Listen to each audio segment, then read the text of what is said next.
Bismillahirrahmanirrahim. Alhamdulillahi rabbil alamin, wassalatu wassalamu ala sayyidil mursalin wa ala alihi wa sahbihi ajma'in. Rabbi syrah li sadri wa yassir li amri wahlul 'uqdatam min lisani yafqahu qawli. Subhanaka la ilma lana illa ma 'allamtana innaka antal alimul hakim. Wala haula wala quwwata illa billahil aliyyil azim. Kitab Minhajul Abidin, muka surat 8, baris yang pertama daripada atas. Baris yang pertama daripada atas.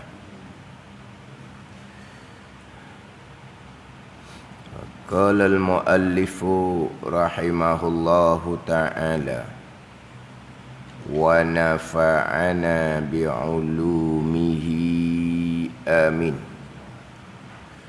Maka menghadap akan dia akan hamba di sini. Di sini yakni berhajahnya hamba kepada menolak akan segala awaik, akan segala perkara yang menegah daripada ibadah, oleh aqabatul awaik namanya. Aqabatul awaik namanya. Aqabah ni bonggok, rintangan, halangan, satu-satu peringkat. Awaik ni segala perkara yang menegah daripada amal ibadah, yang menegah daripada amal ibadahnya dengan terdahulu, dengan dunia, dengan makhluk, syaitan dan juga hawa nafsu.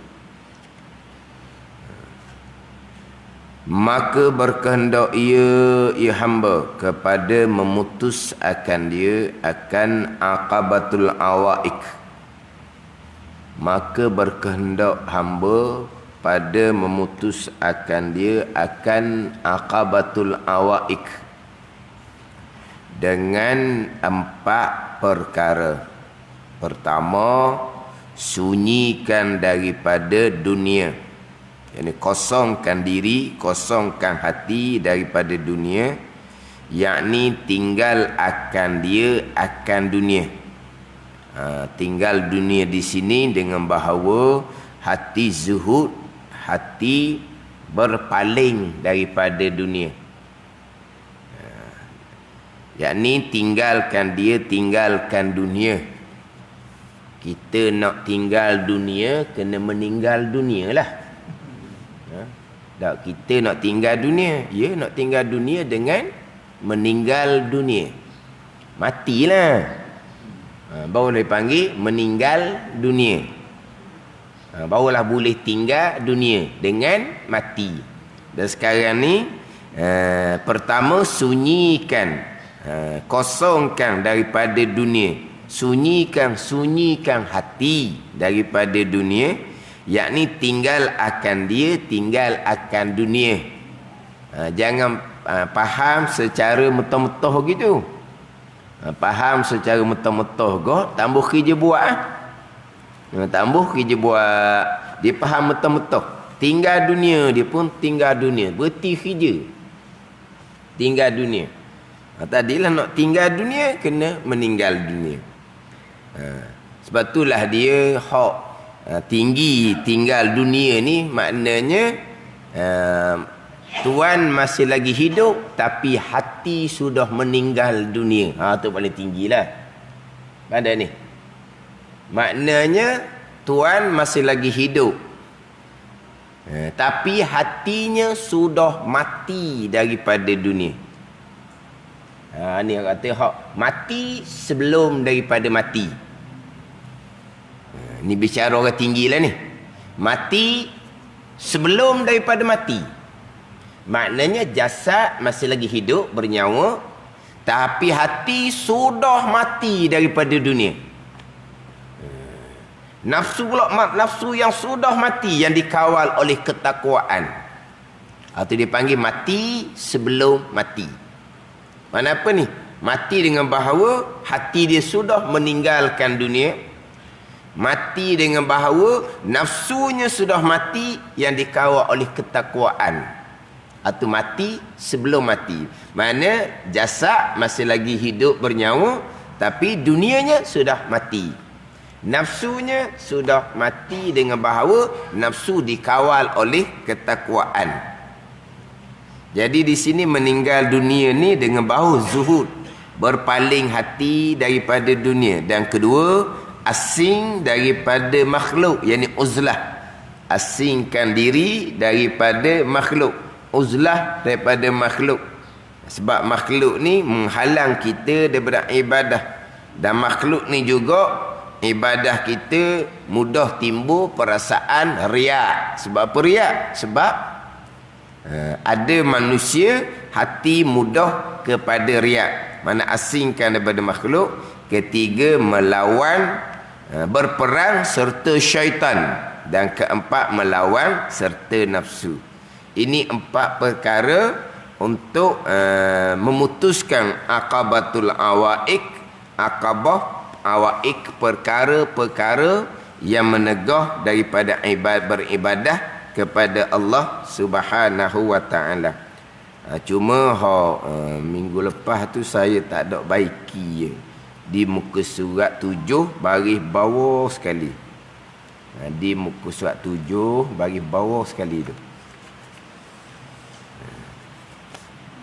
Dan jikalau tiada dapat ia mendatang kelepasan dan tempat aman baginya, pekerjaan daripada ibadah.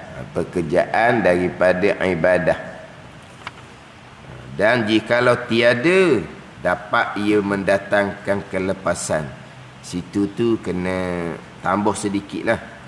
Dan jikalau tiada, maka tiada dapat ia mendatangkan kelepasan. Dia nak gitu.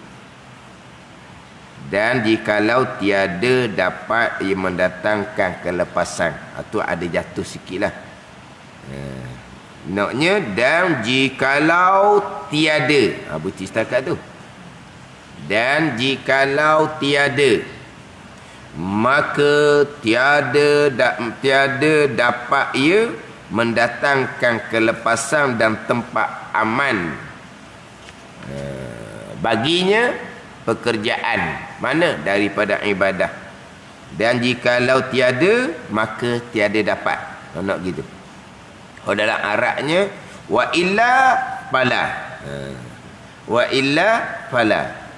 Mana apa? Wa illa, dan jikalau tiada. Yakni dan jikalau tiada menolak akan segala yang menegah daripada hamba. Dan jikalau tiada, maka tiada dapat.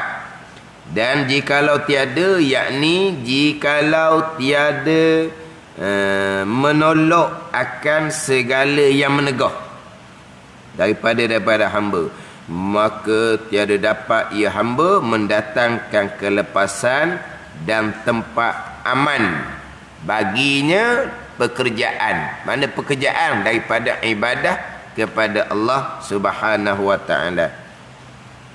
Ni baiki yang sedikit lah. Setengah-setengah guru dibaiki tu agak banyak di sini. Mendatangkan kelepasan dan tempat aman tu dia buat bulat benar. Sebab kalau dalam hak Arab, wa illa fala yata'atta lahu muraduhu minal ibadah. Ada gitu. Wa illa, dan jikalau tiada, yakni tiada dapat menolak akan perkara yang menegah daripada ibadah, dengan dunianya, dengan makhluknya, dengan syaitannya, dengan nafsunya, tak dapat nak tolak keempat-empat perkara ni. Fala yata'atta, maka tidak mudah dan tidak berhasil baginya, bagi hamba, muraduhu, oleh kehendak hamba, Mana kehendak hamba? Minal ibadah, daripada beribadah kepada Allah Subhanahu wa taala. Itu dalam hak Arab. Sebab tu ayat hak di bawah ni setengah guru dibaiki tu agak banyaklah. Tapi kita hanya tambah sedikitlah. Maka dan jikalau tiada, maka tiada dapat ia mendatangkan kelepasan dan tempat aman baginya bagi hamba pekerjaan, mana oleh pekerjaan daripada ibadah, beribadah kepada Allah Subhanahu wa taala. Sebab Arab dia gitu. Wa illa fala yata'atta lahu muraduhu minal ibadah. Dan jikalau tidak, yakni jikalau tidak menolak akan awaik yang 4 perkara ni.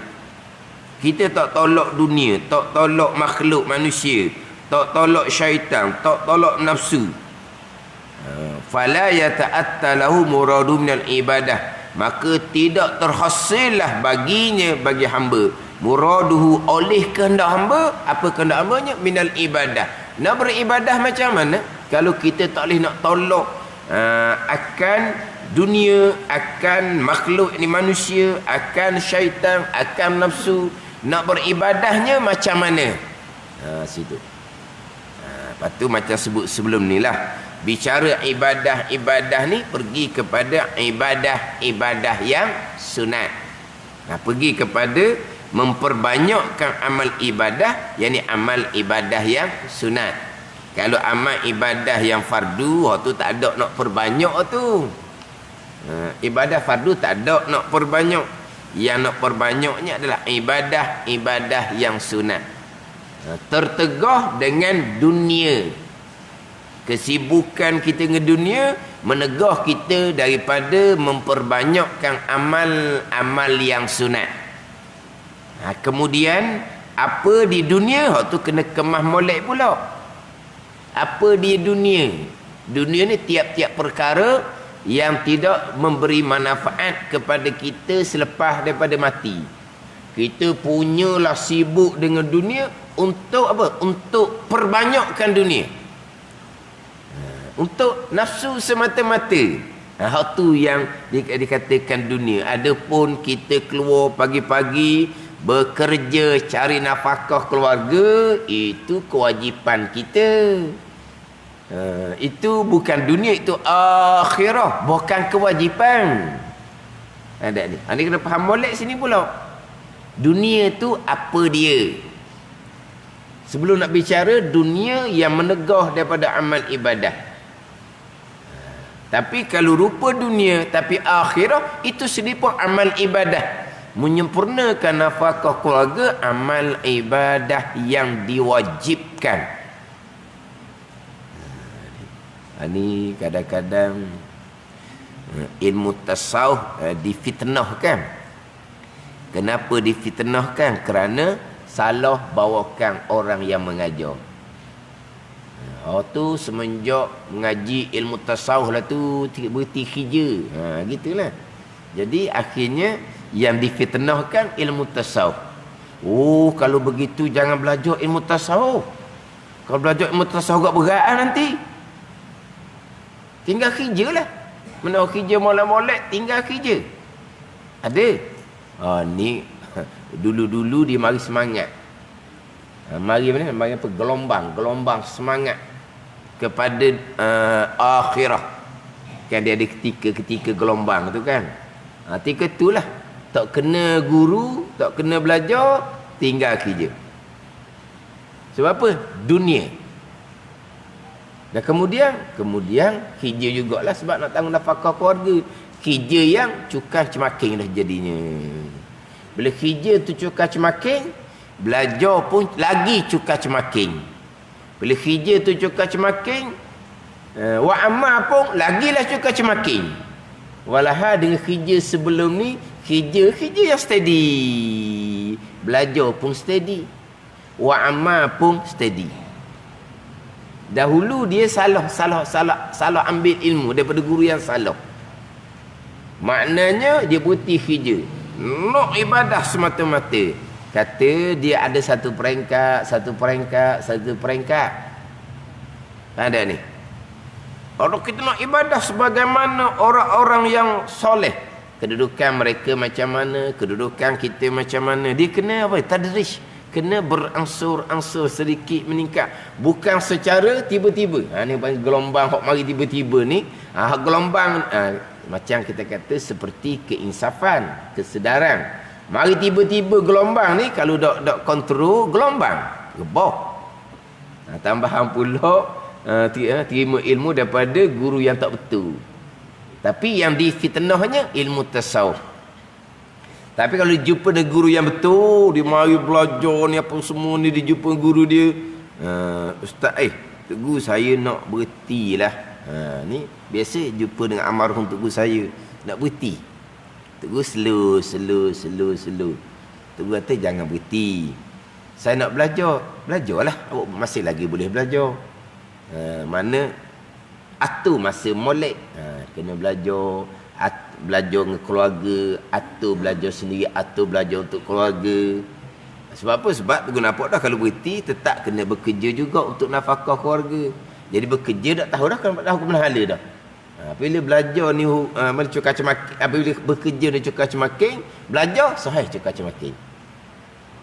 Maknanya dia ikut nasihat tu guru, dia bekerja, dia belajar, dia bekerja, dia belajar, mana apa ni? Jalan dia steady je, molek je. Keluarga pun jadi molek je, sama-sama belajar. Wa amma, kata wa amma mengikut qada masing-masing. Yang pentingnya hak wajib beres. Tu penting. Hak sunat ni perbanyak secara berperingkat. Bukan kata nak buat banyak ibadah ni buat secara serta-merta, bukan. Ni dapat nasihat dari guru yang sebenar. Kalau dapat nasihat dari guru yang tak sebenar, memanglah konon-kononnya dia nak tinggal dunia, nak belajar, nak buat ibadah.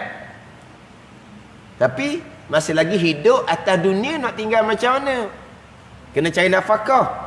Jadi dahulu cari nafkah dengan pekerjaan yang terjamin. Kerja kerajaan terjamin lah. Mana yang mikir banyak. Bila yang mikir banyak hanya fokus amanah kepada kerja yang diberi. Maknanya tak payah nak mikir lebih-lebih. Lepas tu masa yang ada tu dipenuhi dengan belajar secara berangsur-angsur satu peringkat. Beramal pun sama, berserta dengan keluarga. Padat ni.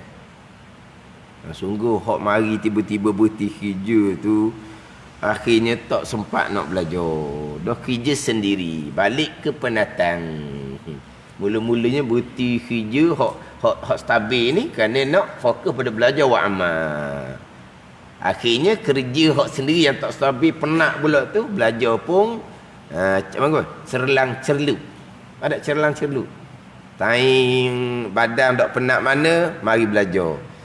Time badan penat, tak larat dah nak mari belajar. Dulu kalau masa kerja yang stabil tu boleh belajar. Tapi dia nak segera. Nak segera. Terkata belajar secara berperingkat. Tumpu kepada kewajipan dahulu, fardu ain. Wa amal pun tumpu pada hak wajib-wajib dahulu. Amal zahir tumpu pada hak wajib. Amal batin tumpu pada hak wajib. Ada ni. Amal zahir wajib ni kita hak zahir kewajipan atas kita. Kewajipan zahir juga kita dengan isteri. Ilmu isteri macam mana, amal isteri macam mana. Kewajipan hak zahir atas kita juga sebagai ibu bapa kepada anak kita. Itu kewajipan zahir belaka tu. Ilmu anak kita macam mana, amal anak kita macam mana. Fokus wajib. Hak dalam kitab Minhaj ni, dia akabah yang ketiga dah ni. Akabatul awaik. Selesai akabah yang pertama, ilmu. Selesai akabah yang kedua, taubah. Ni nak fokus kepada memperbanyakkan amal-amal yang sunat. Hak ni nak zuhud daripada dunia. Kemudian nak uzlah daripada makhluk. Nak lawan syaitan, nak lawan nafsu. Ni panjang bicara nanti, terutama sekali hak nafsu. Sebab nafsu lah yang paling sukar, yang paling payah sekali daripada 4 perkara yang menegah daripada ibadah. Maknanya di sini ibadah yang sebenar, iaitu dengan ilmu. Ibadah yang diterima oleh Allah. Ibadah yang didahulukan dengan taubah yang sadiqah, taubah yang sebenar-benar. Ini hak nak tupu pada ibadah, nak memulai perbanyakkan ibadah sunat, ibadah yang sebenar. Mana ibadah sebenar? Ibadah samaratul ilmi. Di awal kitab Minhaj kita terdahulu, ibadah hasilan daripada ilmu. Maknanya kalau ilmu tidak dibicarakan, sebut berulang kalilah, itu tidak ada taubah di situ. Itu bukan taubah. Tapi ilmu itu bukan ibadah. Tak panggil ibadah tanpa ilmu. Akidahnya tak tahu ke mana, amalnya hak fiqh tak tahu ke mana, amal batinnya tak belajar ilmu tasawuf fardu ain. Itu bukan panggil ibadah. Kemudian ilmu sempurna, nak bertaubah kepada Allah Subhanahu wa taala. Dia kena fahamlah, ilmu yang sempurna ini bukan sempurna sepenuhnya fardu ain. Sempurna satu-satu ilmu. Sempurna satu-satu ilmu. Maknanya kita belajar satu pegangan, jelas ini pegangan Ahlussunnah wal Jamaah, ini pegangan yang salah. Sempurna dah tu. Pegangan yang lain masih lagi dalam belajar. Mana sempurna satu-satu ilmu, kita kejak dah, kemah dah, jelas dah. Inilah akidah Ahlussunnah wal Jamaah. Ini akidah yang terpesong. Kalaulah kita berpegang akidah terpesong, taubah segera. Sebab ilmu sudah sempurna, satu-satu ilmu. Kita belajar, sempurna satu-satu ilmu. Pegangan kita macam mana? Salah, kita bertaubah segera. Di masa yang sama kita belajar ilmu fiqh. Sempurna satu-satu ilmu. Selama ni kita semayang tak betul, kita bertaubah daripada hak kesalahan kita. Hak satu-satu ilmu yang sempurna. Kita belajar ilmu fardu ain tasawuf. Sempurna satu-satu ilmu. Kita kenal satu-satu sifat kecelaan, contohnya riya. Kita taubah segera daripada riak yang ada di hati kita. Sempurna kita belajar ilmu berkaitan dengan takabur. Jelas molek dah kitanya. Mana ujub, mana azamah, mana takabur. Kenal kita satu-satu. Taubah segera. Satu-satu ilmu yang sempurna. Jadi sempurna ilmu ni jangan kita faham beres sekalian fardu ain tauhid fiqh tasawuf. Mana sempurna satu-satu ilmu, jelas mana yang ibadah yang sebenar, mana hak derhaka kepada Allah, kita taubah segera. Kita kena ujub mana, azamah mana, takabur mana. Satu-satu tu kena taubah.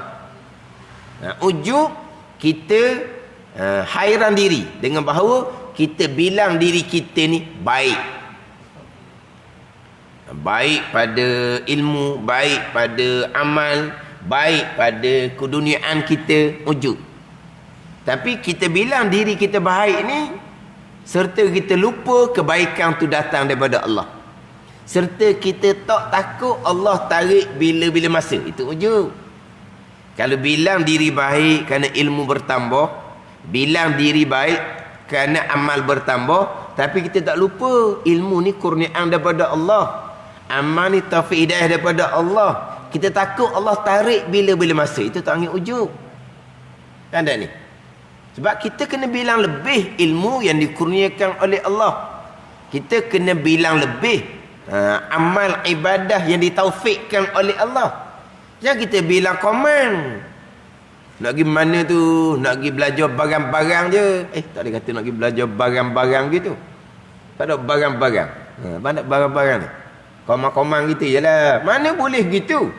Belajar tu ilmu agama, fardu ain, wajib ijma' ulama'. Kenapa kamu barang-barang gitu? Kalau cakap dengan tok guru kok, ngajar tak? Dia tanya nak murid belajar tak? Ngajar kok tu, ngajar barang-barang. Marah dia. Kamu ni mengajar agama ni boleh jadi barang-barang? Dia marah. Tak boleh ngajar barang-barang, ngajar molek-molek, dia kata. Ni konon-konon nak tawaduk lah, tak bunyi kata mengajar dia kan. Ilmu tak banyak mana. Jadi dia pun mengajar barang-barang. Marah tu guru, jangan buat barang-barang gitu. Ini benda besar dalam agama ni. Mengajar betul-betul, mengajar molek-molek. Bukan mengajar barang-barang. Mana hok jawab belajar mengajar barang-barang tu bukan awak rendah kepada ilmu, tapi malu nak cerita. Mengajar, takut tu kata, mengajar kamu masa belajar itu kan kamu tidur je kan, contoh. Mengajar kamu sekarang ni ke kamu goreng, takut gitu dah. Akhirnya sebut mengajar barang-barang, marah tu guru. Maknanya ilmu jangan kita rendah-rendahkan. Ilmu yang dikurniakan oleh Allah itu pilihan Allah. Ada ni. May yuridillahu bi khaira yufaqihu fid din. Siapa yang menghendaki Allah akan kebaikan, Allah akan beri faham dia akan agama. Ada ni. Maknanya ilmu tu adalah datang daripada kehendak Allah Subhanahu wa taala. Kemudian amal datang dari taufik daripada Allah. Ujub ni kita bilang ke diri kita lebih pada ilmu dan amal contohnya, serta lupa ilmu tu datang daripada kurnia Allah, serta lupa amal tu datang dari taufik Allah, itu panggil ujub. Bilang lebih tapi itu semua datang daripada Allah. Allah boleh tarik bila-bila masa. Ada situ. Kenapa satu-satu tu? Ujub mana? Ujub senar, taubah segera. Ada ni. Azamah pula. Azamah ni kita panggil sombong juga, tapi itu rendah sikit daripada takabur. Dia azamah bahasa Arab, takabur bahasa Arab. Terjemahan kitanya sombong belaka. Tapi dia tak sama. Azamah ni dosa besar juga, tapi takabur lagi dosa besar. Azamah ni melihat diri lebih daripada orang lain. Ujub ni melihat diri lebih, tak ada berkait dengan orang lain. Ada ni. Azamah ni membilang diri, melihat diri lebih daripada orang lain. Sama ada ilmu, sama ada amal, sama ada keduniaan. Itu azamah sombong. Ilmu banyak kita daripada orang. Amal banyak kita daripada orang. Harta banyak harta kita daripada orang lain. Pangkat tinggi pangkat kita daripada orang lain. Sombong dipanggil. Sombong. Takaburnya itu azamah baru kita terima dengan sombong. Hak takabur ini melihat diri lebih daripada orang lain serta memandang hina kepada orang yang kurang. Tu sombong. Itu dipanggil takabur, itu paling besar. Ada ni. Dia melihat dirinya banyak ilmu, banyak amal daripada orang lain serta dimandang hina kepada orang yang kurang ilmu, kurang amal. Ia memandang dirinya orang yang berharta, berpangkat daripada orang lain serta dia memandang hina kepada orang yang miskin, orang yang pakat rendah. Itu baru takabur dia panggil. Itu paling besar. Azamah ni dia melihat dia lebih daripada orang lain. Pandai ni, dia lebih banyak harta daripada orang lain, dia lebih tinggi pangkat daripada orang lain. Tapi dia orang miskin, dia baik. Dia tidak menghina orang miskin. Dia tidak menghina orang pakat rendah. Dia baik dengan orang miskin tu. Dia baik dengan orang pakat rendah tu. Tapi azamah dia tu cakap sombong Cakap sombong. Pandai ni, azamah. Tapi dia memandang hina tak kepada orang hak miskin. Tak? Dia baik dengan orang miskin. Dia mana hina tak pada orang pakat rendah. Dia tak mana hina. Dia baik dengan pakat rendah. Tapi cakap dia tu bosan dengar lah. Cakap sombong. Hak beratnya orang miskin, orang pakat rendah ni, dipandang hina dan terkadang diwa'anaya. Hak ni berat ni. Ni hak takabur.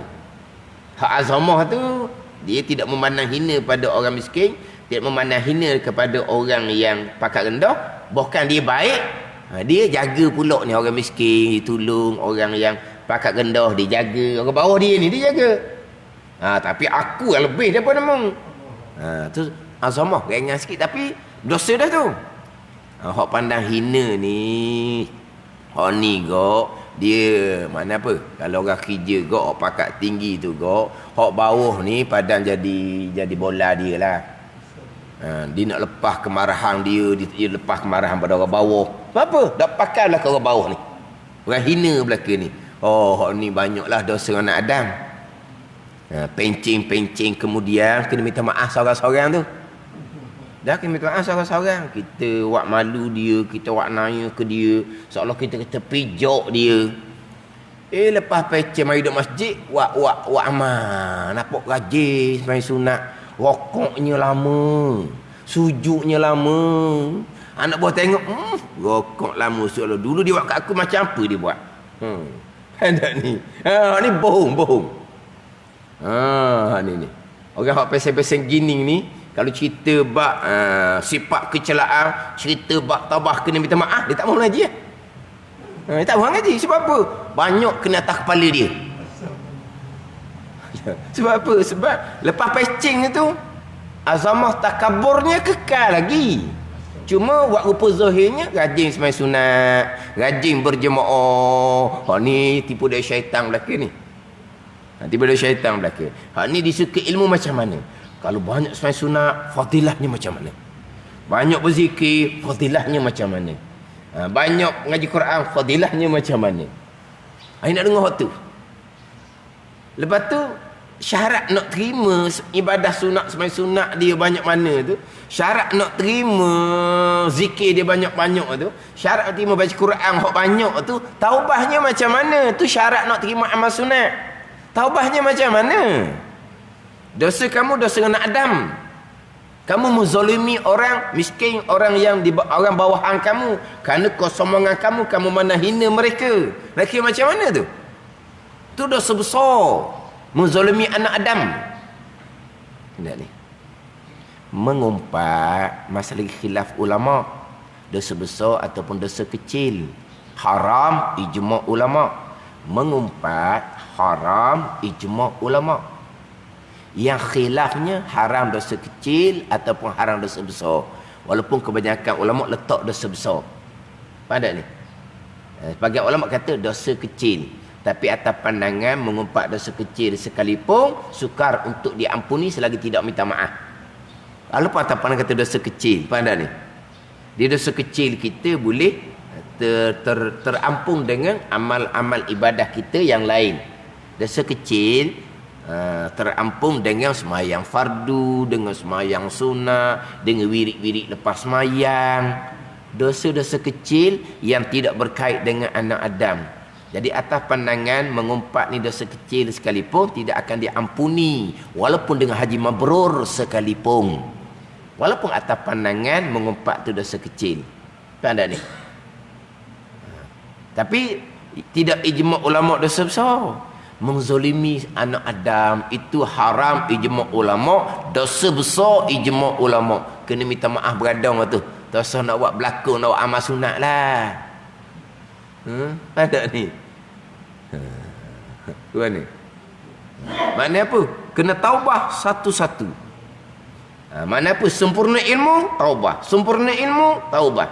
Sempurna ilmu sekalian ilmu fardu ain. Sempurna satu-satu ilmu. Ilmu pegangan, ilmu syariat zahir fiqh, ilmu syariat batin tasawuf. Faham molek dah kita ujub, taubah segera. Faham molek dah kita azamah dan takabur, taubah segera. Faham molek dah kita riya, taubah segera. Barulah ibadah kita ibadah yang sebenar yang diterima oleh Allah Subhanahu Wa Taala. Nak perbanyak, jumpa pula 4 perkara yang menegah dari ibadah yang sebenar yang diterima oleh Allah, yang didahulukan dengan ilmu dan taubah. Hak ni nak selesai hak akabah yang ketiga ni, tadilah dia kena secara berangsur. Bukan tiba-tiba mai keinsafan konon-kononnya nak tinggal dunia. Masalah sekarang bukan masalah awak, masalah dunia. Masalah awaknya ilmu awak pun tak ada lagi.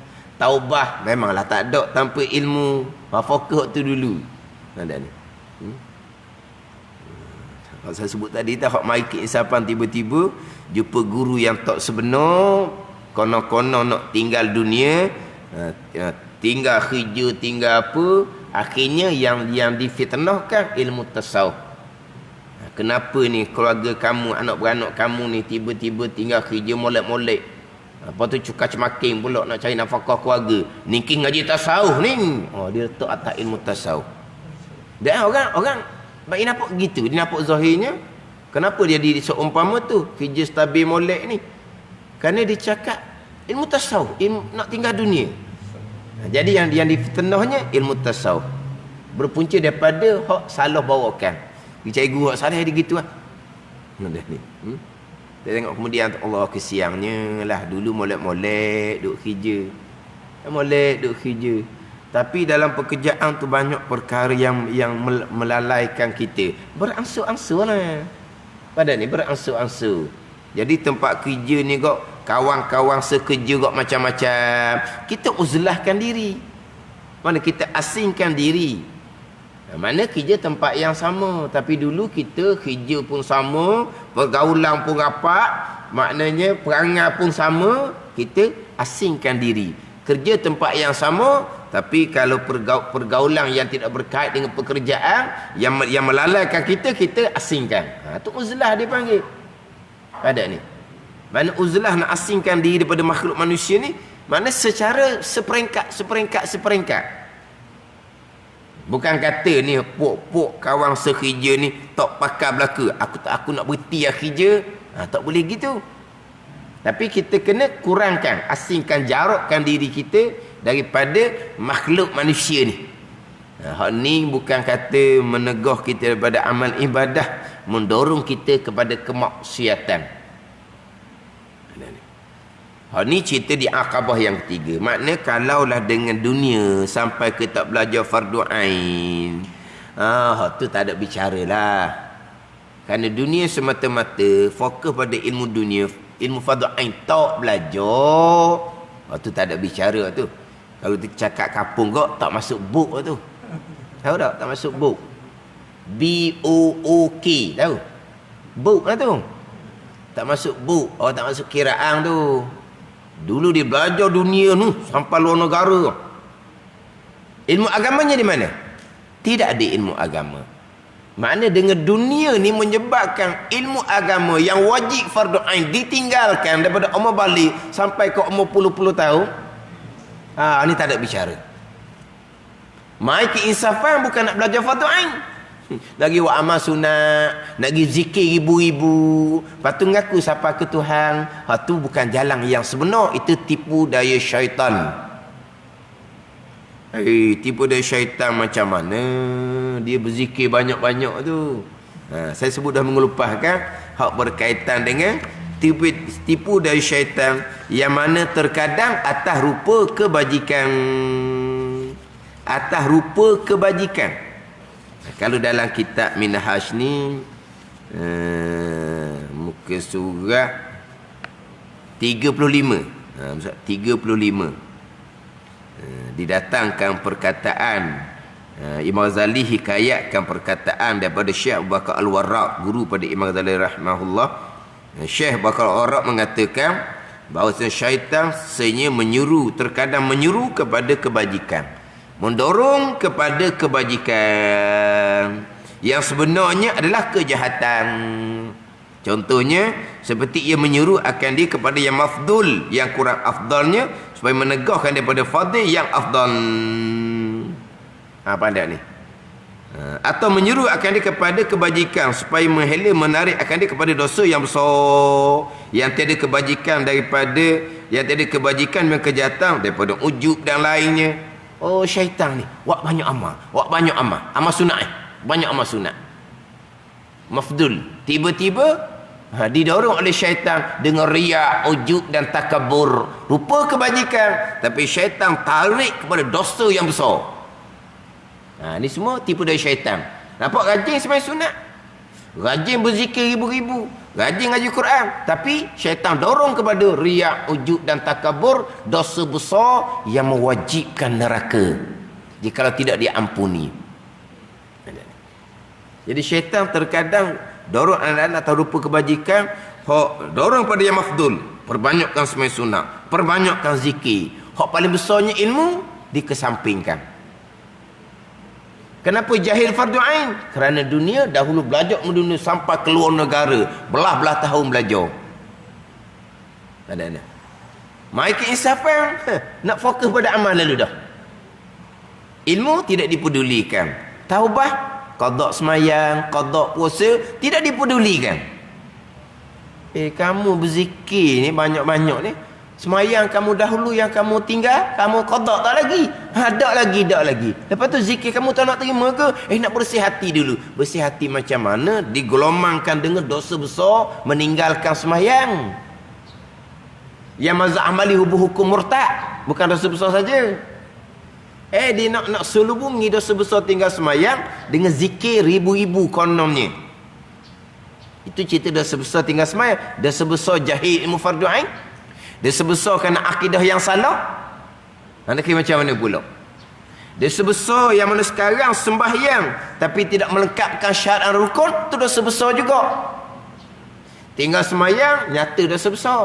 Sembahyang yang tidak melengkapkan syarat dan rukun, zanbun kabir juga, dosa besar juga. Dosa besar riak, ujud dan takabur. Dia nak selubungi dosa besar tu dengan ibadah-ibadah sunat, zikir yang ribu-ribu. Itu tipu dari syaitan atas rupa kebajikan.